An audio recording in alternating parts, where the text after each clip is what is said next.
Welcome back into the GSMC Sports Podcast. We're going NBA heavy at the start of the show, and I want to also sort of touch on the reports that came out yesterday from that the Los Angeles Lakers are closing in on JJ Redick as their next head coach. Redick, of course, you have seen his name, you've seen him multiple times throughout the course of this NBA season. Recently retired NBA veteran, has been working for ESPN, made some appearances on First Take, some very contentious appearances on First Take, but also has been incredible in the broadcast crew with ESPN that he has done throughout the postseason. I would imagine, I actually don't 100% know what the broadcast team for the finals is going to be, but considering that it is on ABC, I would imagine he's probably a part of it. And it's just clear when you listen to him talk, he is incredibly smart in terms of basketball knowledge. And as somebody who has never obviously played in the NBA, it is really educating. The podcast that he hosts as well, Mind the Game, I believe it's called. Apologies if I have that wrong. But him and LeBron James, and obviously, you get LeBron James talking about basketball in a more analytical sense. I don't think that we've seen, LeBron necessarily open up quite as much from a basketball IQ standpoint with anybody more than he has with JJ Redick, and it is just really educating. And now there are sort of, ideas that this was the unofficial interview process of JJ Redick becoming the next head coach of the LA Lakers. Now, I don't know, I think that it's interesting. I would be curious to see what sort of the order of events in terms of when JJ Redick decided that he wanted to start coaching was, because, he's never been on a coaching staff, period, and there's a chance that the Lakers could hire him to a head coach immediately. That is a massive jump, as much as JJ Redick absolutely understands the X's and O's of basketball. To make the jump from, and we've seen various coaches sort of come in and out of broadcasting into the world of coaching, but typically there's at least some sort of coaching background. JJ Redick has never coached above the youth level, and now he's going to be, on one of the most historic franchises in the league with one of the biggest stars. We've seen the level of scrutiny that LeBron James's head coaches have faced in recent years now, to the idea that LeBron was sort of vetting JJ Redick and sort of, sniffing him out in terms of whether or not he was cut, had what it takes to be the head coach. I don't know if that was it necessarily. LeBron James, he did make it clear at the beginning of the offseason that the Lakers should look to prioritize Anthony Davis's preferences over LeBron's. So I don't think that this is necessarily LeBron, being the puppeteer and running the show and everything. But that being said, JJ Redick has been very popular since he has joined the media, and it does feel like a little bit of a splash hire. If I'm JJ Redick, I'm not going to say no to turning down the Lakers head coaching job if I'm trying to break into coaching and there's this golden opportunity staring me in the face.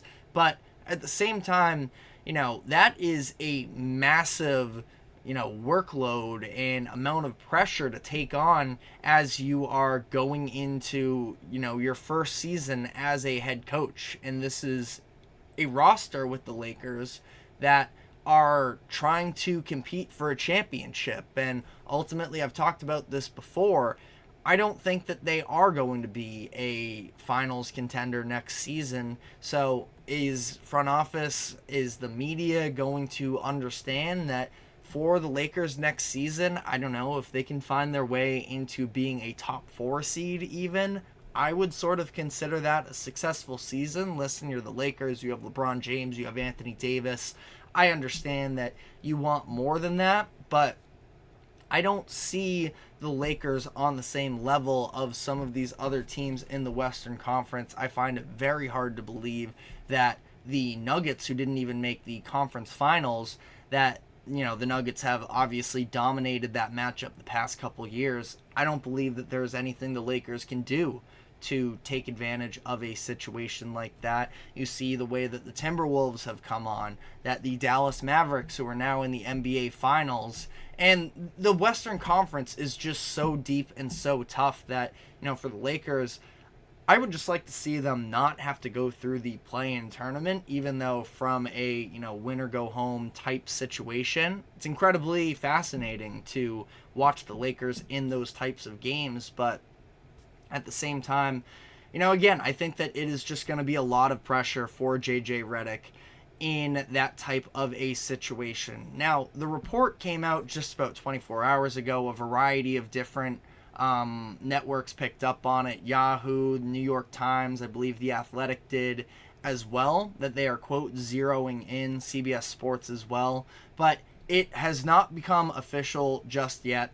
James Borrego reportedly also really impressed the Lakers during their at-length meeting with the organization as well. Borrego was, I believe, an assistant at the time that he was in New Orleans at the same time as Anthony Davis. But Borrego is somebody who has more experience, obviously, and if you are the Lakers that are trying to sort of, to some degree, push your chips in for this season, maybe that makes more sense as a hire. But again, ultimately, I think it depends on how the Lakers view their own perspective. If they think that they are NBA Finals contenders and that it is to along the lines of, championship or bust, I think that's a huge thing to ask JJ Redick. Now, he might have a lot of long-term upside, and he might even be great from the jump.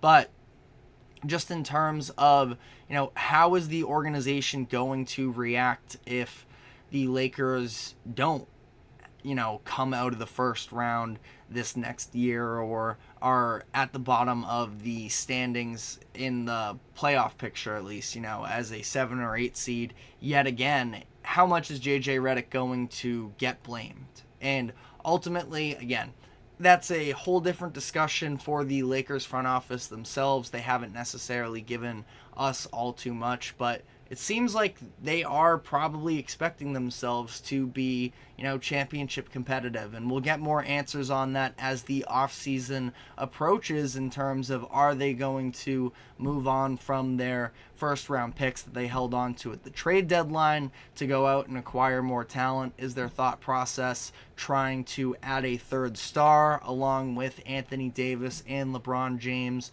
Or do they try and bring in some supplementary talent? If you look at the series they played against the Nuggets, Anthony Davis was incredible. I mean, ultimately, I think Jokic outplayed Anthony Davis, but it can at least be a debate because Anthony Davis, really up until, I believe it was game 3 or game 4 that he had that shoulder injury that took him out from there. But Anthony Davis was incredibly impressive. He was a force on the offensive end, and we saw Jokic sort of wait around until AD would go to the bench in the third quarter to really start attacking himself, which I do think has something to do with the fact of what Jokic views Anthony Davis as a defender. And Jokic ended up with big stats in every single one of these games. But again, I think that a lot of the times it was when Rui Hachimura was guarding him that he sort of flipped the switch and said, okay, now is the time to attack. The Lakers need a backup big to some degree. Hachimura, I would probably be surprised if he's on the roster next year. They signed him to a contract last offseason, and he's had some moments, but at the same time, especially if you're not going to be able to shoot well from 3, not really doing much at all, especially when the Nuggets are the team to beat, at least for the Lakers. It seemed like that was the case in the Western Conference in general. Didn't necessarily play out that way in the postseason, but that is the team that they definitely are going to be at least keeping in the back of their minds as they put together their roster for next season, and Rui is definitely not the answer there in terms of being the Jokic stopper. I don't know what the backup big is to potentially try and, shut down Jokic. Shutting down Jokic is obviously a very tall task, but if they can find some sort of way,